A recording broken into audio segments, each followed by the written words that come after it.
Hello, good morning. कसे आहात सगळे? नेहमीपेक्षा आज थोडं लवकर उठले कारण आज मला जायचं होतं कोल्हापूरला ज्योतिबा आणि महालक्ष्मी अंबाबाईच्या दर्शनाला. कुठल्याही मंदिरला गेलं मन असं कसं प्रसन्न होऊन जाते, पॉझिटिव्हिटी एनर्जी आल्यासारखं वाटते.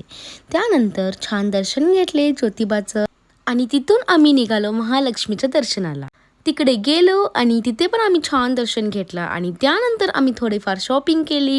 कुठे गेले आणि आम्ही तसंच परत आलो असं कधीच व्हायचं नाही. असो, तिकडे काही कपडे असे जीन्स टॉप पाहिले, कलेक्शन ट्राय केलं आणि जे कलेक्शन ट्राय केले ते घेतले सुद्धा.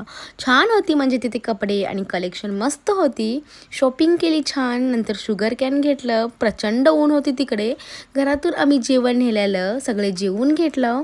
घरातून जेवण नेऊन सुद्धा आम्ही पार्सल घेतल्याशिवाय काय राहिलं नाही. पार्सलही घेतलं होतं. सकाळी 5ला निघलेलं घरातून, परत याला 8 वाजले. तर खूप कंटाळा आलेला आणि असं होतं माझं आजचं दिवस. Thank you for watching. Bye, take care.